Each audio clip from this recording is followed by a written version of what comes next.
안녕하세요. 귀로 여는 세상, 영심이의 책방 가족 여러분 환영합니다.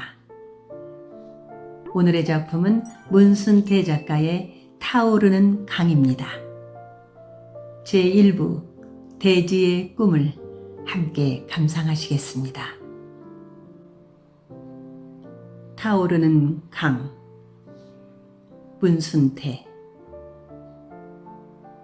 대지의 꿈.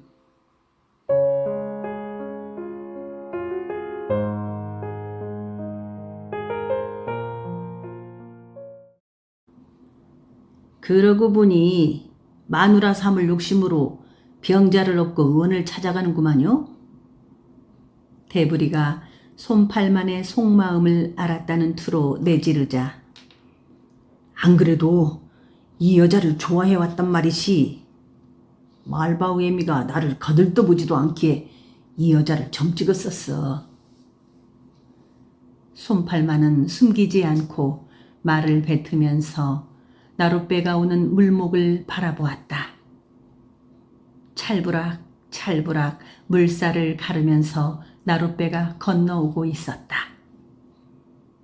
웅부는 손팔만의 가까이로 가서 그의 등에 업힌 병자의 맥을 짚어보았다.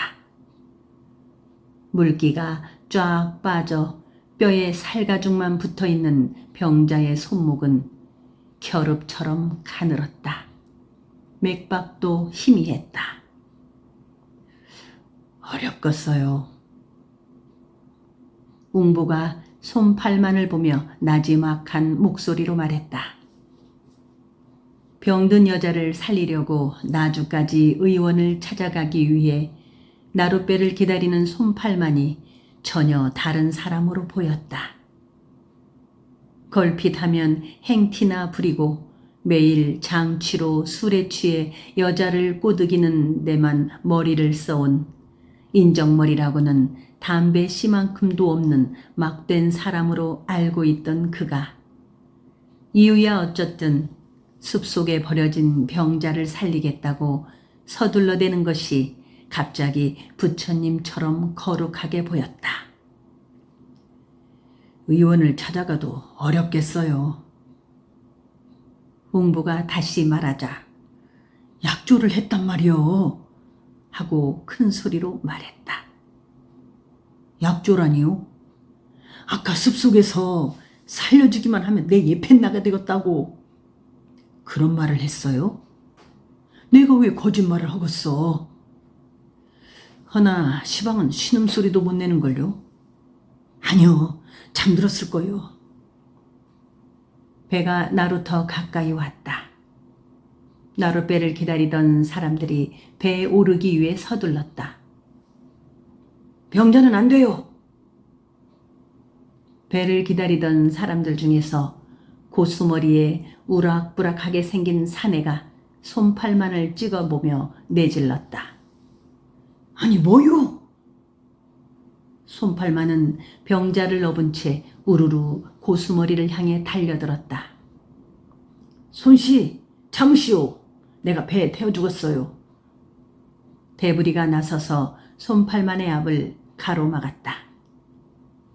손팔만은 대부리가 힘꿀 깨나 쓰는 걸 알고 있는 터라 그의 말대로 고수머리한테 달려들지 않고 참았다. 나룻배가 닿고 나주 쪽에서 건너온 연하무 명이나 되는 사람들이 내렸다. 나룻배에서 손님들이 내리기가 무섭게 대부리가 배 위로 건너 뛰어오르더니 병자를 업은 사람 먼저 타시오! 하고 배에 오르려고 서두르는 사람들을 향해 큰 소리로 외쳤다. 대부리의 소리에 여기저기서 병자를 태울 수가 없다고 노골적으로 한마디씩 불평을 토했다.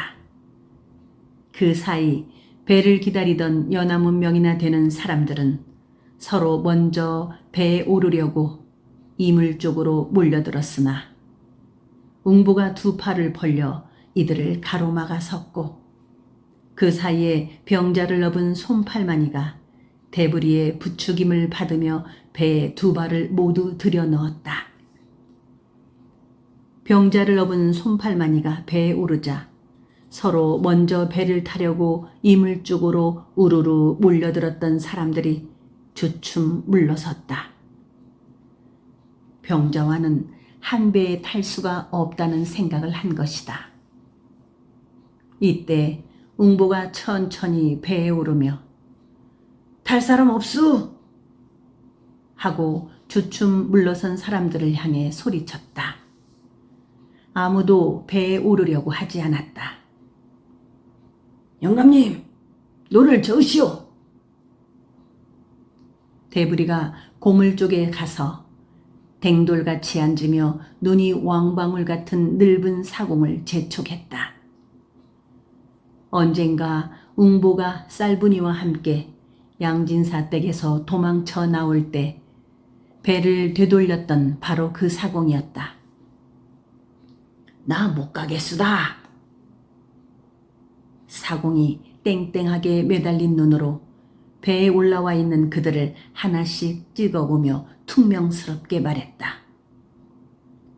왜 못 가겠다는 거요? 웅보가 늙은 사공한테 대들기라도 할 듯 다그치며 물었다. 병자를 싣고 갈 수는 없세다. 병자가 사공 영감을 잡아먹기라도 한답니까? 대부리도 한마디 쏘아붙였다. 암튼 나는 안 가겠수. 사공은 노를 움켜잡은 채 느긋하게 먼 산만을 바라보았다. 좋아요. 못 가겠다면 내리슈. 웅보가 사공 옆으로 바짝 다가가서 집 부르뜬 눈으로 쏘아보며 말했다. 못 가겠다면 내리라니깐. 내가 내리면 어쩌려고? 좌우당간에 사공 영감은 내리긴 하슈. 웅보가 바짝 다가서며 당장이라도 사공을 강물 속으로 메어 칠 것 같이 손에 힘을 주고 노려보자 늙은 사공은 비실비실 이물 쪽으로 걸어가더니 배에서 내려버렸다. 병자를 강 건네에 실어다 놓고 배를 가져오겠수다. 웅보가 큰 소리로 말하고 노를 잡았다. 나룻배가 천천히 물살을 가르며 움직였다. 형님, 나한테 맡겨요. 웅보의 노젓는 솜씨가 서투른 것을 보자 대부리가 달려들어 노를 잡으며 말했다. 웅보는 노를 대부리한테 넘겨주고 손팔만의 옆으로 왔다. 손팔만은 병자를 안고 앉아 있었다. 물방개 등처럼 푸르죽죽한 병자의 얼굴에 여름의 아침 햇살이 눈부시게 어른거렸다. 웅보는 잠시 병자의 얼굴을 내려다보고 서 있었다. 동글납작한 얼굴에 유난히 짙은 눈썹을 가진 병자는 죽은 듯 눈을 감고 있었다. 이따금 휙휙 수면을 훑고 올라온 강바람에 병자의 긴 머리칼이 불꽃처럼 솟곤 하였다. 병자를 안고 앉아있는 손팔만은 돌처럼 굳은 표정으로 죽은 듯 손가락 하나 움직이지 않는 병자의 얼굴만을 내려다보고 있었다. 그는 이따금씩 고개를 무겁게 들고 넋 빠진 눈으로 바람에 고기 비늘이 일어서는 것 같은 물살을 밀끄러미 보곤 하였다. 이 여자가 그렇게 소중하오? 웅보가 선체로 손팔만의 팔에 안긴 병자를 내려다보며 물었다. 약조를 했다니께. 처음으로 나한테 약조를 한 여자요. 이 여자도 댁을 좋아했수? 손팔만은 여전히 무겁게 고개를 가로저으며 이 여자는 말바우 애미보다 더 쌀쌀하게 굴었어. 솜팔만은 희미하게 말하며 속호잔방이 소매자락으로 병자 얼굴에 땀을 찍어냈다. 우리도 의원을 찾아가는 길이니 같이 가봅시다. 웅보는 솜팔만을 도와주고 싶었다. 배가 광나루에 당도하자 웅보는 대부리에게 배를 돌려주고 나서 노루목 아버지 어머니가 어떻게 지내는지 살펴보고 송월촌 홍거사댁으로 오라고 이르고 솜팔만이와 함께 송월촌으로 향했다. 우선 송월촌 홍거사댁에 가서 스승을 만나 뵙고 아는 의원을 소개받을 생각이었다. 송월촌에 당도한 웅보는 솜팔만에게 잠깐 동안만 마을 앞 당산에서 기다리라고 해놓고 마을로 들어섰다. 송월촌에서도 쑥불 피우는 냄새가 진동했다. 쑥불 피우는 냄새는 코로 스며드는 것이 아니고 창자와 머릿속을 뚫고 들어오는 것 같았다. 고사대서는 사람 그림자 하나 없이 고즈넉했다. 그가 고삿을 지나갈 때 컹컹컹 개 짖는 소리만이 한낮에 조용한 마을을 뒤흔들어 놓았다. 집집마다 사립장 문도 굳게 걸려 있었다. 홍거사댁 사립장 문도 닫혀져 있었다. 문 밖에서 큰 기침을 하며 기척을 해도 그림자 하나 얼씬거리지 않기에 큰 소리로 스승님, 스승님 하고 불러보았다. 한참 뒤에야 신발 끄는 소리가 들리더니 걔 누구 왔소? 하는 홍거사의 굵직한 목소리가 들렸다. 접니다요. 저 웅부놈입니다요. 그제야 사립장 문이 열렸다. 웅보가 웬일이냐? 홍거사는 몰라부리만큼 수척해 있었다. 그동안 평안하셨는가요? 그래, 들어가자. 웅부는 홍거사를 따라 사랑채로 들어섰다. 여느 때 같으면 사랑채에서 학동들의 글 읽는 소리가 여름밤 방죽에서 개구리 우는 소리처럼 와글와글 들려왔을 터인데 조용하기만 했다. 방에 들어서자 퀴퀴한 곰팡이 뜨는 냄새가 훅 코를 덮쳤다. 송월촌도 물난리를 겪었는갑네요. 말도 말거라. 이 마을에서도 여럿이 목숨을 잃었다.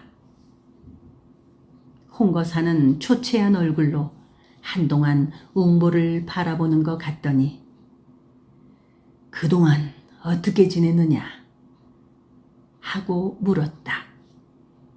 웅보는 새끼네 자리를 잡은 일이며 여기저기서 일시에 풀려난 종들이 한데 모여 살며 새끼네 둑을 쌓다가 지난번 큰 비에 날려버린 일, 비가 온 뒤 돌림병이 덮쳐 의원을 찾아 나온 것을 대충 이야기했다.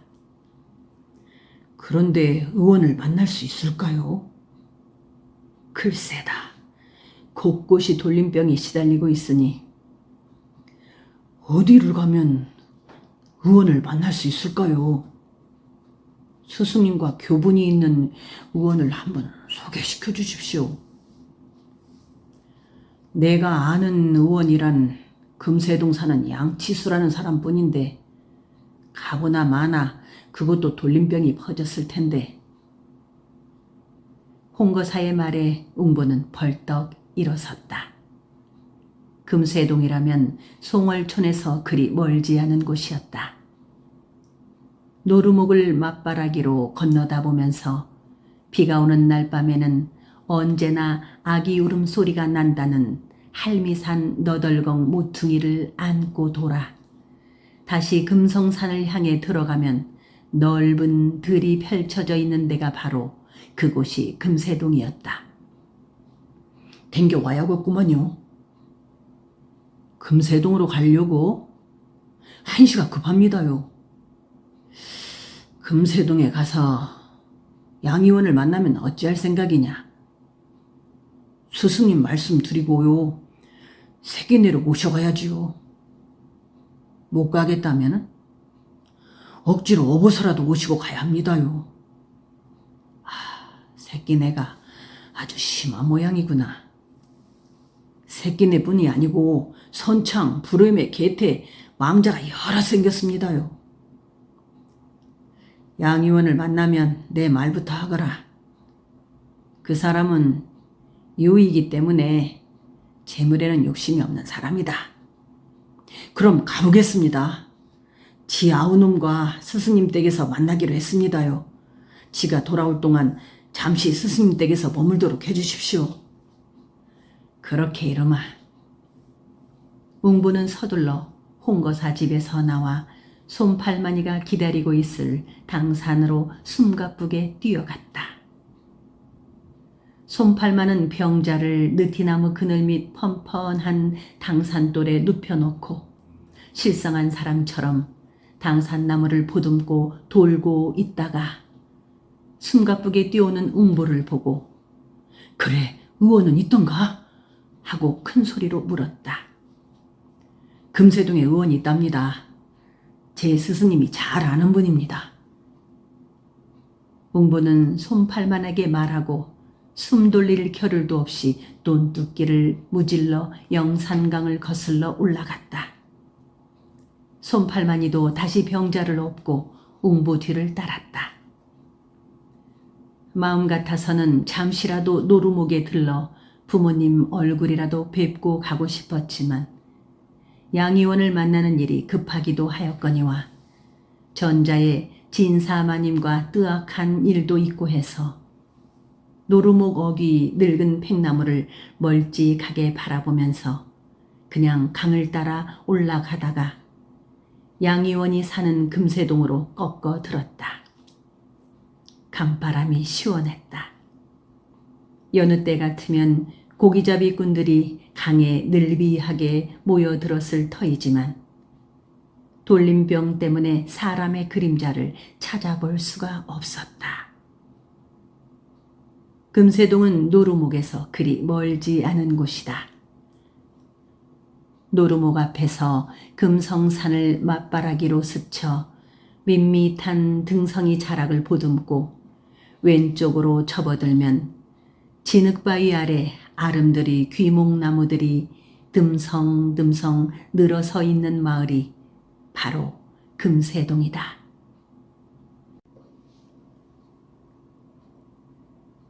금세동은 노루목에서 그리 멀지 않은 곳이다. 웅보는 양진사댁 비자로 있으면서 몇 번인가 와본 일이 있었다. 그는 병자를 업은 솜팔만에게는 천천히 따라오라고 일러놓고 빠른 걸음으로 귀목나무들이 늘어선 둔치를 넘어 마을로 접어들었다. 마을 어귀에 들어서서 양의원 집을 찾기 위해 사방을 두렵거렸으나 물어볼 만한 사람이 없어 잠시 미적이고 있는데 옹구바지를 입은 중늙은이가 망태기를 메고 고사돼서 나왔다. 이 마을에 양의원님이 살고 계시지요? 묻는 말에 빈 망태기를 맨 늙은이는 얼핏 웅보를 위아래로 훑어보았다. 그렇소만. 그 댁이 어디쯤인가요? 그 양반 집에 안 계실 거요. 헛걸음 말고 돌아가시오. 늙은이가 그냥 지나쳐 가려고 하는 것을 웅보가 다급하게 불러 세웠다. 영감님, 양의원님 댁이 어디쯤인지 대충 알려주시지요. 허허이 젊은이도 참. 양의원님이 시방 안 계시대도 그러네. 그 양반 요새 몸이 10개라도 못 배겨나게 생겼다오. 옴나이 없이 불난 강면에 된소 날지도 않다니까. 그래도 집이라도 좀. 저기 큰 은행나무 집이라오. 노인은 턱으로 잎이 싱그러운 은행나무가 서 있는 고사새 끝을 가리키며 그냥 지나가 버렸다. 웅보는 손팔마니가 가까이 올 때까지 두껍다리 위에서 잠시 서 있다가 손팔마니가 숨을 헐떡거리며 돈들막에 이르자 은행나무를 보며 다시 걸음을 재촉했다. 아휴, 돌림병이 퍼지니까 인심까지 고약해져서 그려. 웅보는 손팔만을 얼핏 돌아보며 빨리 따라오라는 말 대신 혼잣말로 툴툴거렸다. 은행나무가 서 있는 고사새 막바지에 가까이 갈수록 약탕관 끓는 냄새가 짙게 풍겼다.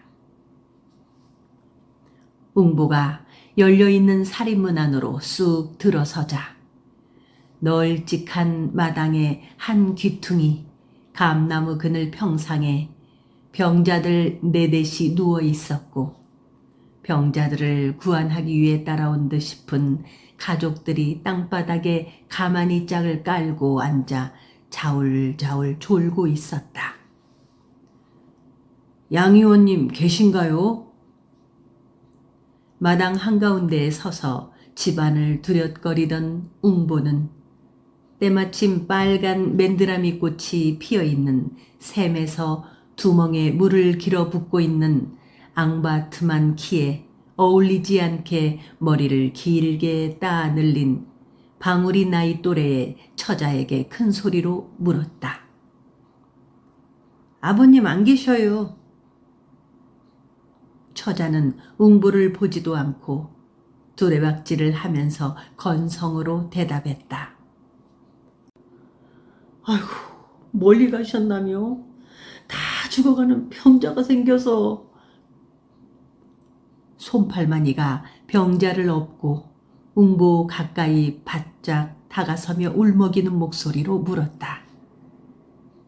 그제야 양의원 딸인 듯 싶은 처자는 힐끔 손팔만 쪽으로 눈길을 돌리더니 글쎄요, 인근 마을에 병자를 보러 가셨으니 어느 마을에 계시는지 하고 희미하게 대답하며 하던 일을 계속했다. 언제쯤이나 돌아오실까요? 웅보는 다급하게 물었다. 어디서 오셨나요? 송월촌 홍보사 어르신의 소개를 받고 왔구먼요. 송월촌에 사시는만요. 강 건너 새끼내라는 데서 삽니다요. 처음 들어본 곳이네요. 양의원의 딸은 두레박질을 하면서 스스럼없이 이것저것 물었다. 웅보는 부침성 있는 그녀의 태도에 약간은 마음이 놓였다. 요즘 아버님은 새벽같이 나가셨다가 해가 설핏해야 돌아오시더만요. 저 병자를 저 마루에 뉘어 놓으시고 기다리셔요. 양의원의 딸은 두레박을 두멍 위에 걸쳐놓고 약탕관이며 너저분한 헌옷가지들이 널려있는 마루 귀퉁이를 치워주기까지 하였다. 웅보는 손팔만에게 등에 업힌 병자를 마루에 뉘도록 하고 평상에 늘비하게 누워있는 병자들 옆으로 가보았다. 2개의 평상 위에 앙상하게 죽어가는 모습으로 누워있던 병자 하나가 몸을 뒤척이며 개구리 울음 같은 신음을 하자 풍로 옆에 쭈그리고 앉아서 약탕관을 지켜보고 있던 늙은 안악은 천천히 허리를 펴고 일어서며 아들인 듯 싶은 병자에게로 다가갔다. 늙은 안악이 병자에게 푸념하듯 무슨 말인가 하는 것 같았으나 병자는 껍질을 벗긴 삼대처럼 앙상한 손을 나뭇가지가 바람에 흔들리듯 가까스로 휘저으며 신음만 토해냈다. 웅부는 탕약을 끓이고 있는 약재가 어떤 것인가를 알고 싶었다. 약 한 첩 써보지도 못하고 목숨이 3대 넘어가듯 하고 있는 새끼네 병자들만 보아오다가 그래도 약탕관 다리는 것만 보아도 한결 마음이 놓이는 것만 같았다. 웅부는 마른 사제 발쑥 두름을 겹겹이 매달아 놓은 은행나무 밑에 텁석 주저앉아 양의원이 돌아오기만을 기다렸다. 그는 양의원이 돌아오기 전에 손팔마니가 업고 온 떼죽나무집 주모가 덜컥 죽어버리기라도 하면 어쩌나 하는 걱정 때문에 은행나무 그늘 밑에 한가롭게 앉아있긴 해도 똥끝이 탔다. 어슴어슴 날이 저물 무렵에야 양의원이 피곤한지 고사리처럼 허리를 구부정하게 꺾고 휘적휘적 돌아왔다.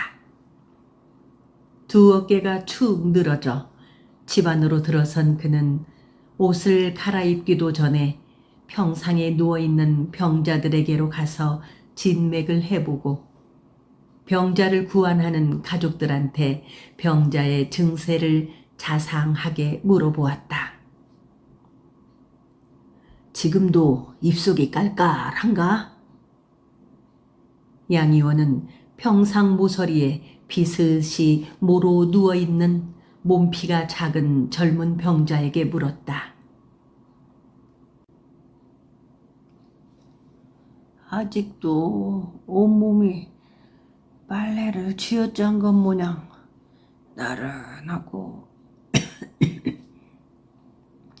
입안이 바싹바싹 다는만이요.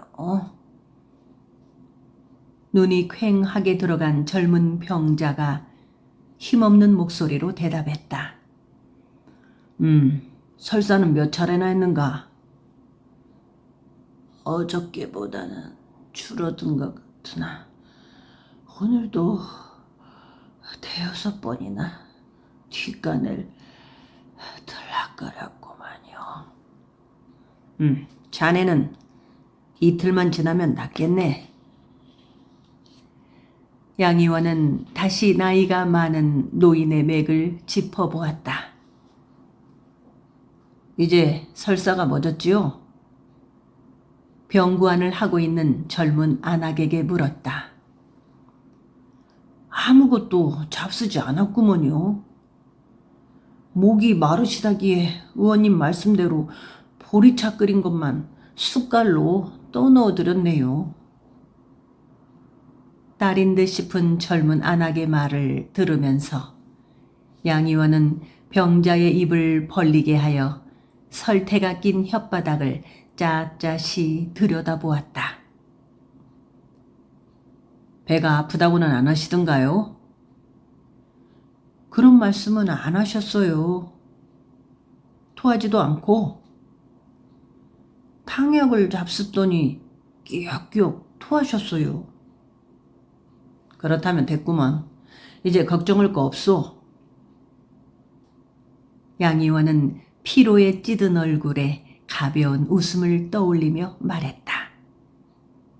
그는 일일이 병자들을 자생하게 돌보고 나서 방으로 옮겨 누일 병자들과 집으로 돌려보낼 병자들을 가려서 알려주었다. 마당에 꾸역꾸역 어둠이 밀려들기 시작해서야 양의원은 대충 병자들을 돌본 후 안채로 들어가려다가 마루에 누워있는 떼죽나무집 주막 주모를 발견하고 몸을 돌려 세웠다. 양의원은 등불을 밝혀오게 하여 주모의 맥을 짚어보고 누나를 까 뒤집어보고 설태를 들여다보고 나서 옆에 허리를 꺾고 서 있는 솜팔만과 웅보를 번갈아 쳐다보았다. 이 병자는 너무 늦었소. 양의원은 한참 후에야 힘없이 말했다. 의원님, 이 여자를 살려주시오. 그 은혜는 평생 잊지 않겠습니다요. 솜팔만은 몇 번이고 허리를 굽적거리면서 울음이 섞인 목소리로 애원을 하였다. 의원님, 저희들은 강 건너에서 왔습니다요. 송월촌 홍보사 어른님께서 의원님을 찾아가 보라고 하시기에. 웅보는 솜팔만을 따라 허리를 굽적거렸다. 송월촌 홍거사? 그렇습니다요. 그 어른은 쇠내의 스승님이시옵니다요. 쇠내도 서당에서 양 의원님을 뵌 적이 있습죠. 웅보의 말에 양 의원은 희끄무레한 등불로 웅보의 얼굴을 한동안 유심히 비춰보는 듯 싶더니 말없이 다시 떼죽나무집 주모의 팔을 잡고 맥을 짚어보았다. 맥을 짚으면서 그는 가볍게 고개를 가로저었다. 강 건너 어디에 사는가? 양의원이 떼죽나무집 주모의 손목을 놓으며 물었다. 강 건너 새끼내에 사옵니다. 그것도 호역이 성한가? 병자들이 3대 쓰러지듯 하옵니다요. 허허, 성한 마을이 없구만.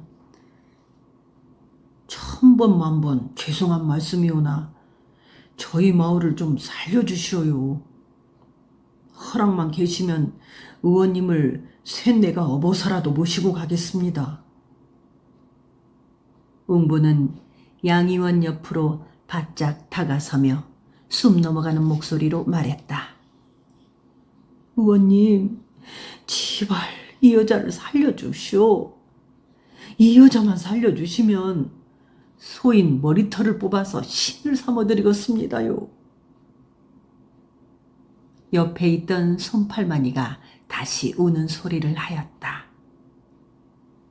양의원은 난감한 얼굴로 웅보와 솜팔만의 얼굴을 번갈아 보며 쩝쩝 입맛만 다셨다. 자네의 말을 듣고 보니 딱하기도 하네만 이쪽도 내가 잠시라도 손을 비울 수가 없다네. 내가 손을 쓴다고 해서 병이 낫는 것도 아니네만. 의원님, 제발 저희 마을 사람들을 살려줍시오. 웅부의 목이 타는 간청에 양의원은 괴로운 듯 눈을 감아버렸다. 그래, 지금은 어찌들 하고 있는가? 양의원이 눈을 감고 서서 물었다. 속수무책입니다요. 병자들을 외딴 집에 격리시키지도 않았단 말인가? 네, 모두들 저적금 집에 앓고 있는 형편입죠. 허허이, 큰일이구만. 제발 좀 도와주십시오. 내가 수 3일 안으로 말미를 내서 자네 마을을 갈 터인즉 당장 돌아가서 내가 시키는 대로 하게. 시방 좀 가시지요. 쇳내가 없고 모시고 가서 새벽이라도 다시 업고 모시고 뛰어오겠습니다요. 내가 시키는 대로 하게. 당장 돌아가서 병자들을 한 곳에 모으게 하고 병자를 구원하는 사람도 따로 정해야 하네. 중병자는 중병자끼리, 경한 병자는 경한 병자끼리 따로 떼어놔야 하네. 자네 내 말을 듣고 있는 겐가? 네. 웅보는 무거운 목소리로 대답했다. 호역 중에서도 광란은 고칠 수도 있지만 중증일 때는 낫기가 어렵네. 광난 중에서도 구역질과 설사를 못해서 죽는 것과 구역질과 설사를 많이 하여 죽는 것이 각각 다르네. 2, 3일 동안 계속 설사를 하는 병자에게는 곽향전기탕을 먹이고 밑으로 쌀뜨물 같은 것을 쭉쭉 쏟고 목이 타며 혀에 설태가 낀 병자에게는 자령탕을 써야 하네. 또 설사도 못하고 구역질도 안 하는 병자들은 먼저 구역질을 하게 한 다음 곽향전기산이나 소합향원을 써야 하네. 말로 해서는 자네가 알 수 없을 테니 간략하게 적어줌세. 양의원은 웅보를 안 채로 데리고 가서 증세에 따라 각기 다른 약방문을 써주는 한편 약재까지 봉지에 싸서 창호지로 둘둘 말았다. 우선은 약방문대로 약을 써보도록 하게. 허나 무엇보다도 중요한 것은 미리 발병을 막는 일이니 예방에 각별히 조심하게나. 그러면서 양의원은 꼭 병자들을 한데 모아 성한 사람의 출입을 막게 하고 병자의 옷가지나 토물, 대소변은 땅에 묻든가 불에 태우도록 당부하였다. 내 생각에는 병자들을 한 곳에 모아 격리시키고 가족들이 돌아가면서 병자를 구원하는 것이 좋을 듯하구만. 병자를 구원할 때는 반드시 손발을 깨끗이 씻고 함부로 병자의 몸에 손을 내서는 안 되네. 웅부는 양의원이 일러주는 말을 하나하나 귀담아 들으면서 미심쩍은 것은 서슴치 않고 되물었다. 다시 부탁 말씀드립니다마는 꼭 저희 마을에 와주셔야 합니다요. 수삼일 안으로 말미를 내봄세. 가는 길에 홍거사도 만나볼 겸. 웅보는 약재를 싼 봉지를 들고 일어섰다. 의원님을 모셔가려고 빈손으로 왔습니다요. 웅보가 약값 걱정을 하면서 미적거리자 양의원은 약값 걱정은 안 해도 된다면서 그냥 돌아가라고 하였다. 약재 봉지를 들고 나와 털매기를 꿰는 사이 토마루에 서 있던 손팔마니가 다가와 손을 잡았다. 웅보, 자네 앞서 가소. 손팔마는 울먹울먹한 목소리로 말했다. 떼죽나무집 주문은 가망이 없다는디 그냥 돌아갑시다. 아니요. 의원님한테 떼를 쓸 거요. 떼를 쓰다니요? 암튼 자네는 냉큼 가소. 나는 이 여자를 살리기 전에는 가지 않겠네. 양 의원이 가망이 있는데도 그러시겠어요? 내 걱정 말고 냉큼 가보란 말이시.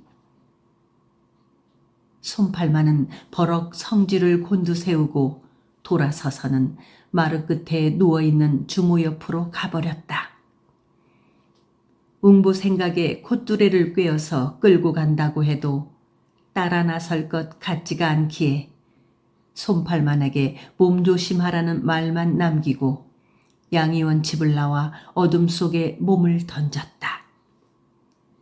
양의원을 모셔가지 못한 것과 떼죽나무집 주모와 손팔만을 그대로 두고 혼자서 돌아가는 것이 가슴 저리도록 아픈 일이었으나 우선은 병자들에게 쓸 약재며 약방문을 구해가는 것만도 다행하게 생각되었다.